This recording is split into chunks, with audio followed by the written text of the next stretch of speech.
Bienvenue au Congrès canadien de cardiologie 2016 à Montréal. Nous sommes très heureux aujourd'hui d'avoir Dr Annick Ducharme pour faire une des entrevues pour les membres en formation en cardiologie et en chirurgie cardiaque au Canada. Donc, Dr Ducharme, est-ce que vous pourriez nous décrire un petit peu votre parcours, votre formation, puis qu'est-ce qui vous a amené à votre point dans la carrière actuellement? Alors, j'ai fait mon cours de médecine à l'Université de Montréal, médecine interne, cardiologie à l'Université de Montréal, fellowship en écho et insuffisance cardiaque au Brigham and Women's Hospital de Harvard à Boston. Je suis revenu par la suite à l'Institut de cardiologie de Montréal, et où est-ce que je travaille au niveau des services non invasifs. Donc, je fais de l'échocardiographie. Quand je suis revenu, il n'y avait pas de clinique d'insuffisance cardiaque, donc j'ai fondé la clinique d'insuffisance cardiaque que je dirige toujours 15 ans après. Je suis également chercheur boursier clinicien FRSQ. J'ai fait les 3 étapes. J'ai atteint un âge où est-ce qu'on est rendu maintenant professeur titulaire à l'Université de Montréal. Qu'est-ce qui vous a attiré initialement vers la recherche clinique, puis pour l'intérêt pour faire de la recherche dans votre carrière?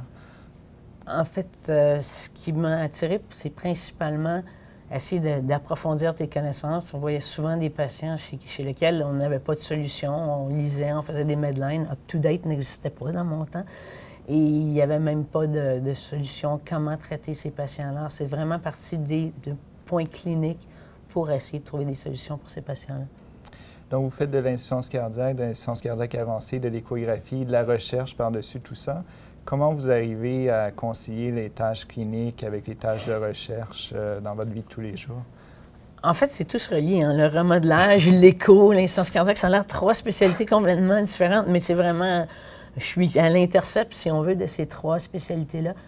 Je crois que ça dépend du milieu où vous voulez travailler, où vous travaillez. Chez nous, on a une organisation du travail qui permet d'avoir du temps de recherche. Évidemment, il faut le justifier, comme partout ailleurs, mais ça permet d'avoir du temps de recherche et clinique. C'est vraiment collaboratif, je dirais, c'est vraiment un travail d'équipe.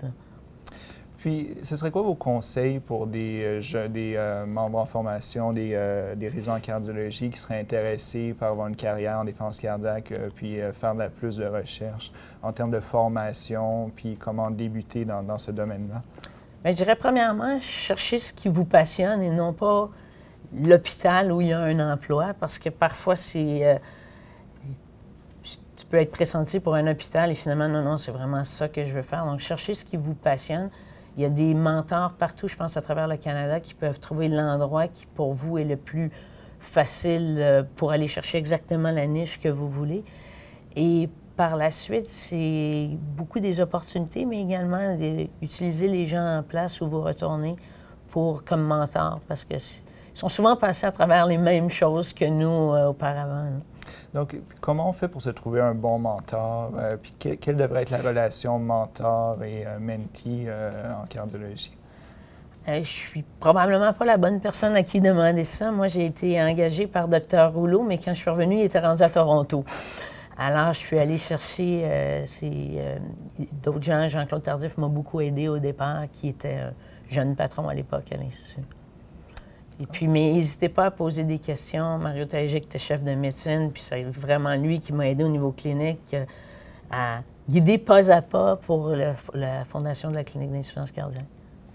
Donc, on va passer à des questions plus de l'ordre personnel. Si vous regardez toute votre carrière, est-ce qu'il y aurait des choses que vous auriez changées a posteriori ou vous êtes satisfaite? S'il y avait des choses que vous pourriez refaire? C'est une bonne question. En fait, on apprend toujours plus souvent en faisant des erreurs qu'en faisant des bons coups. Alors, j'imagine que j'ai appris beaucoup à plusieurs reprises.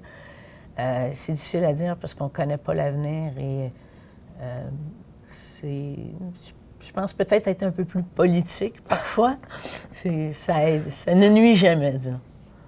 Puis, sur une autre question, je pense qu'il y a plusieurs femmes dans le domaine médical qui sont un peu inquiètes par la gestion famille, emploi, surtout avec tous les rôles que vous avez. Vous avez quand même eu le temps d'avoir une famille, vous avez quand même beaucoup de hobbies, vous faites beaucoup de sport. Comment vous arrivez à inclure ça dans votre vie? Je pense que c'est juste sain, en fait. Le sport, je l'intègre en vivant à 15 km de l'hôpital puis venant travailler à vélo, donc surtout avec les constructions à Montréal, c'est parfait. Mais je pense que c'est extrêmement important la question que tu poses face aux enfants. Effectivement, j'ai 2 enfants et il y a quelques fellows qui disent « Bon, mais t'es Superwoman. » Je ne suis pas Superwoman. Superwoman, elle n'existe pas, mais elle a beaucoup de sous-contractants. Alors, n'hésitez pas. Il y a des gens qui peuvent vous aider à tout. Alors, tu peux avoir quelqu'un pour faire le jardinage, peut avoir les enfants, les week-ends, c'était toujours à la maison, mais on a eu une gardienne à la maison. On a cuisinière quand les enfants sont devenus plus grands. N'hésitez pas, on a la chance d'avoir un revenu qui nous permet d'avoir des sous-contractants parce que si vous voulez tout faire vous-même, ça va être difficile.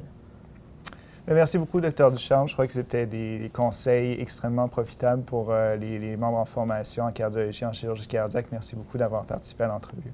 Un plaisir.